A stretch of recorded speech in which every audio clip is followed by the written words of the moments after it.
There once was a man on a journey who came across a beautiful palace, but the palace was on fire. He looked around trying to find help to put out the blaze. He wondered, surely there must be someone who owns this palace, someone who cares for it. This, the rabbis teach in the Midrash, was our ancestor Abraham. And the palace on fire, the Birah Doleket, was the world itself.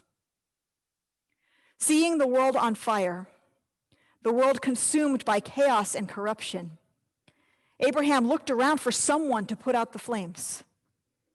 He asked, surely there must be someone in charge of this burning world. Surely there must be someone who cares for it. And that's when he heard God's voice calling to him. I am the caretaker of this palace. I am the sovereign of this universe. Lech lecha, go forth from your land. You will start a great nation, and I will be your God. Fire. My family and friends in the West send pictures of the orange sky. Say that it's dark in the middle of the day. Some have fled for their lives. Some have lost their homes. Some have gone looking to set up a tent somewhere where they can breathe. Chaos. Crazy conspiracy theories traverse the land. A call to arms. Roving bands of white supremacists enacting deadly violence. Federal forces at war with protesters on city streets. Corruption. A leader abuses the public weal to enrich his family, wantonly inflicts cruelty to score points, prevents scientists from protecting people from a pandemic, admires notorious despots, interferes with the election, refuses to leave if he loses, and thousands of elected and unelected officials protect and defend him. We are living in a Birah Doleket, a palace on fire. Surely there must be someone in charge of this burning world, we might pray. Surely there must be someone who can put out the fire. When the world feels out of control, dangerous, frightening, when our lives feel fragile, we long for the idea that someone is in charge, with order and a plan, with a happy ending for us and our children. The idea of God as sovereign, King of the world, runs throughout the Hebrew Bible and Jewish prayer.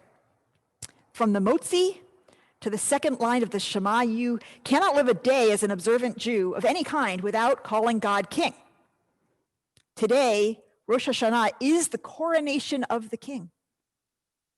Soon we will say in Unatana Tokef, on this day your kingship is exalted, your throne is established in loving kindness, and you sit upon it in truth. You determine who will live and who will die, who will perish by fire and who by water. The first of the shofar services is called Malchuyot, kingship.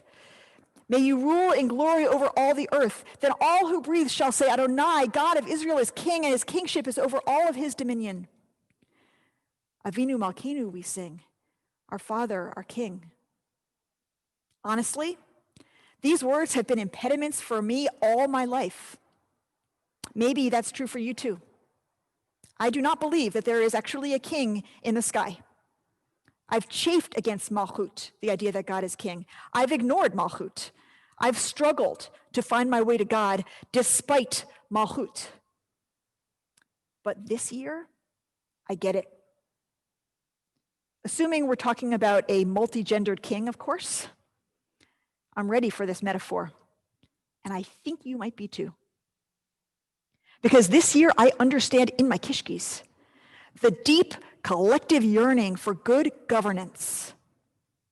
A recognition that when power falls into the wrong hands, lives are at stake. An entire way of life is at stake.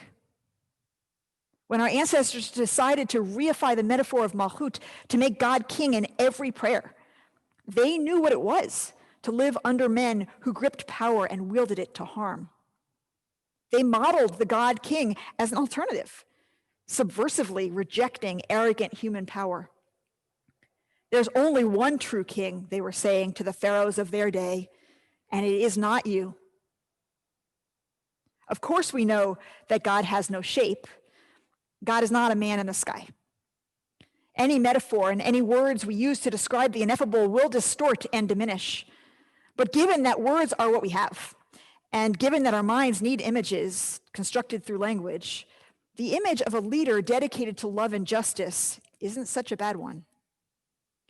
And now, unfortunately, we too feel that the most heartfelt and urgent prayer we could possibly utter is for benevolent governance. Please let someone put out the fire and get us out of this mess. Please let there be justice. Please let there be mercy.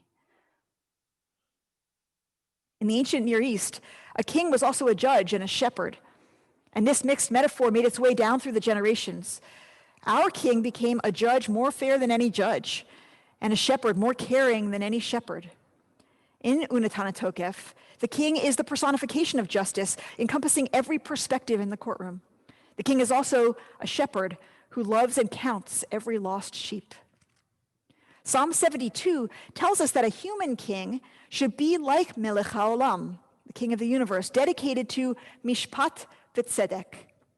These terms, mishpat and tzedek, when they're paired, refer specifically to justice and righteousness in regard to the poor and the oppressed.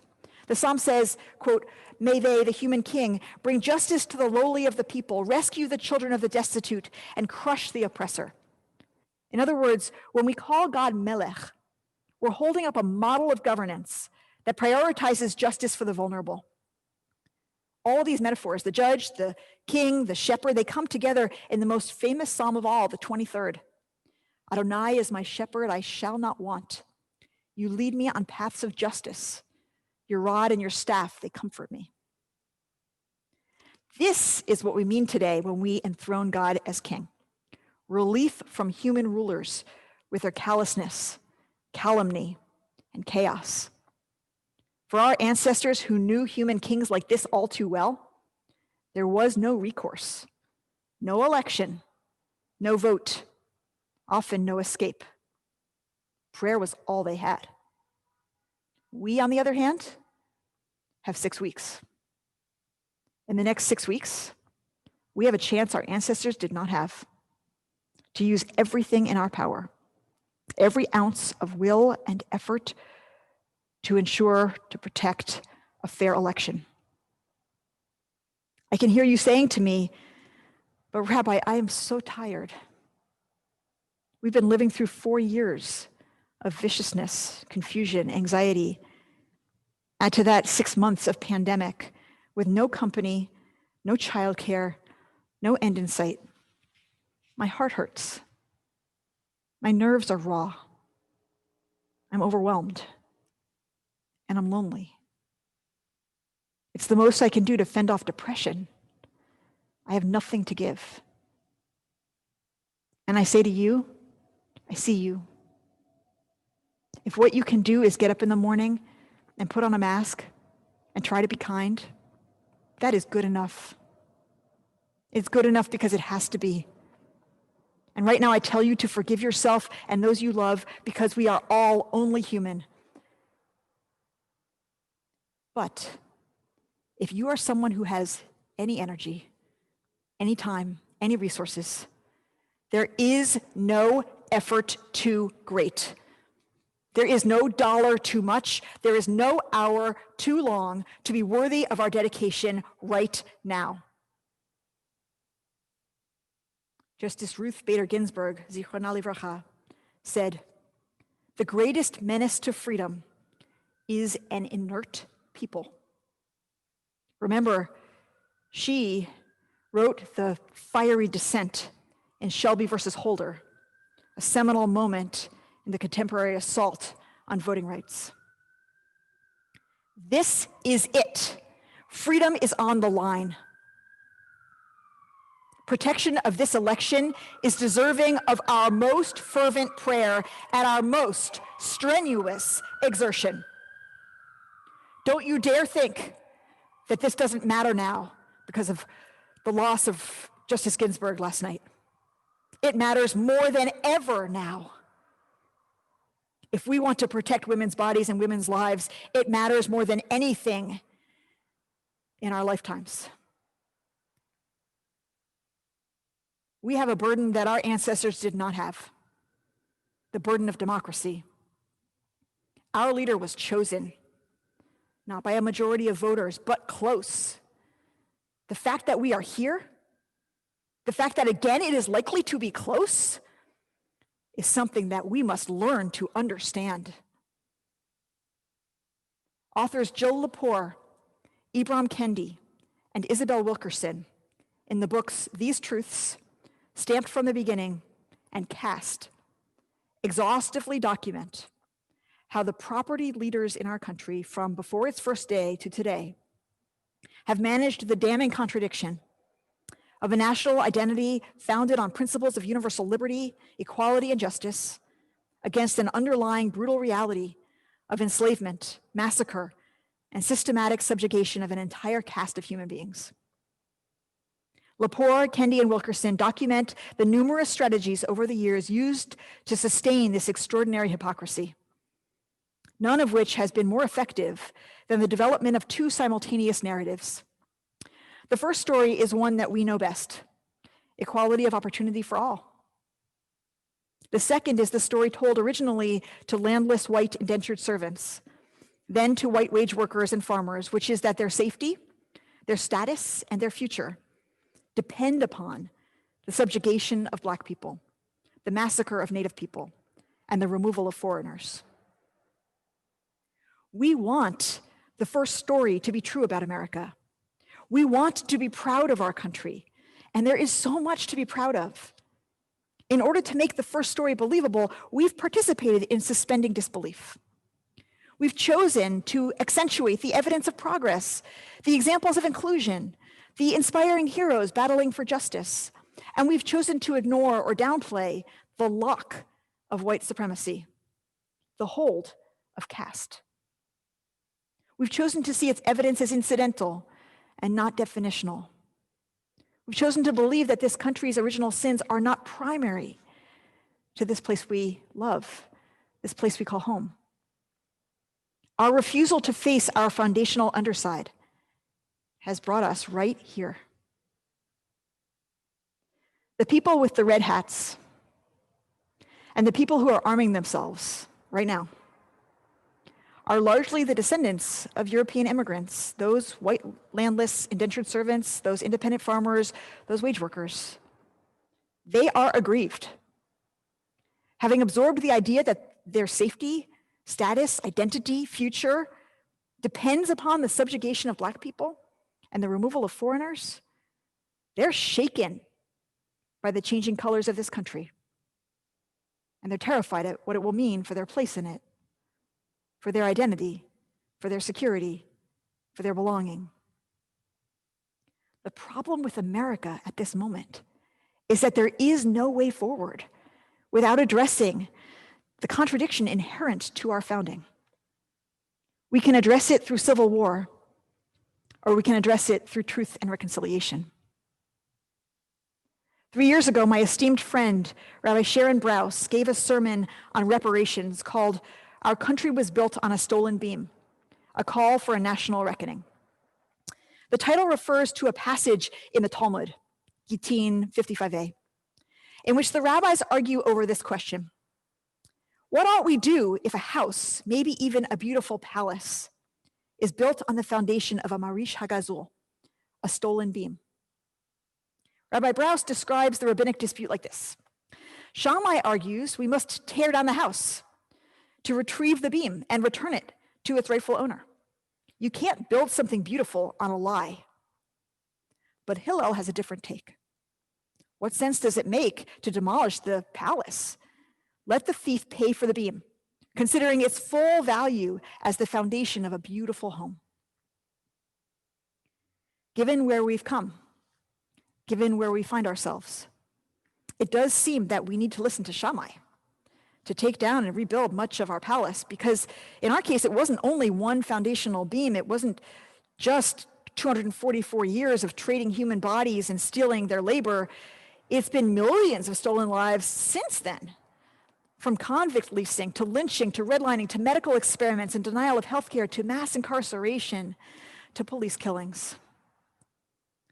If we don't want to take down the entire palace, because there are things we really like about this house, because we know there are good and reliable beams throughout it, because some of its foundation is stable and worthy, at very least we must perform a full inspection, a cheshbon hanefesh, an accounting of all of the stolen beams. And then we need to listen to Hillel and make reparation, actual reparation, for all of those sins, for all of that theft. That is a tall order, but it's not even enough.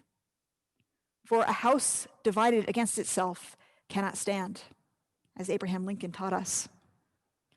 If my whiteness was just not blackness, if all that made me special was that I was better than black, and then black becomes beautiful and black becomes equal, well, then who am I? And if I've been working my whole life, waiting my turn for a place on an upper floor of this palace, with air and light and a view, and now the people in the basement beneath me are rising, will I lose my place? Will my children end up in the basement? Will they become the despised caste? Black people are not the only ones deserving of change in this country. Poor and working white people are too. Until we address greed, poverty, and economic inequality, the concentration of wealth at the expense of everyone else, and policies that reinforce that, we will not succeed at truth and reconciliation. We will not have good government. We will not have peace. In the conspiracy theory that leads to the chant, Jews will not replace us, Jews are the ones who are scheming to replace white people with black people and brown people in the hierarchy of castes. There is dangerous fear in our land. Masha Gessen, the author and New Yorker columnist who studies Vladimir Putin and the birth of autocracy, taught me that in a time of fear, appeals to greatness often win over appeals to goodness. The same instinct that leads to the metaphor of God as king leads to the yearning for a strong man, the desire for someone to take control when everything feels out of control. Our prayers express that very longing. The wisdom of our prayers, however, is to direct that longing away from the human realm toward God. But Gessen also taught me that in times of fear, we must create a vision of a beautiful future. We must unfurl the banner of true greatness, that true greatness is goodness. Moral authority is the antidote to autocracy. True greatness is justice and mercy, love and forgiveness. True greatness uses power to redeem the poor and the oppressed. True greatness builds a palace where everyone has air and light and the freedom to breathe and move and grow and be all that we're here to be. Where Black lives matter and every life matters. True greatness is strong and stable, fair and kind. True greatness is malchut. Yes, the beautiful palace we call the United States of America needs a reconstruction. We have to tell the truth about every stolen beam, pay for every theft, repair every breach. And we must find a way to reassure our aggrieved white housemates that they will always belong here. No one needs to live in the basement. There's room for everyone above ground. There is no other way to make America great. Civil war will not accomplish greatness. The only way to national power is truth, reparation, and reconciliation, economic fairness, and good government. Let us never again allow the words politics and government to become dirty words. For politics is what happens when free people negotiate how we will live. And good government is the only way we can live together in peace. The Midrash of the Bira Doleket, the palace on fire, contains an element of protest, rebuke. What kind of caretaker doesn't put out the fire, but lets the palace keep burning? If the king is so good, why is the world on fire? In the Jewish imagination, there are actually two palaces. The palace below is on fire, and it's our fire. We lit it, we feed it, and we're the ones who can put it out. The palace above, God's palace, is aglow with his supernal light. In God in Search of Man, Heschel argues that in the Birah Doleket, Abraham saw both palaces at once, both a palace on fire and a world aglow with the light of the Holy One. His mission became bridging those two worlds, and that's our mission too. In this view, the king, judge, shepherd is in the upper palace, separated from us, yearning for reunification, that we would turn our hearts and put out the fire and come home. We in the palace below, with smoke in our eyes, are unable to find each other or the light. But on Rosh Hashanah, we see through the haze, and we see the palace above, and we crown our king, who in turn sees us, each lost sheep, and brings us home. In the Kabbalistic view, Malchut is the sphere where God and humanity, heaven and earth meet. Malchut is Shekhinah, the feminine presence of God within us and among us.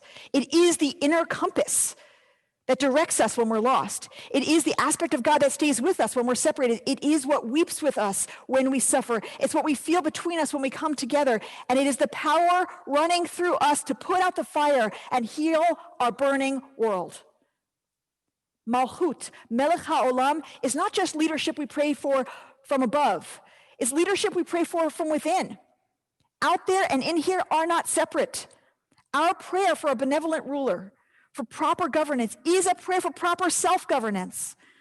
Each of us is meant to find Malchut right here. When we say, Hineni, here I am.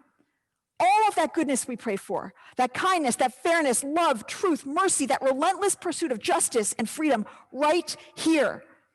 We are the caretakers we've been searching for.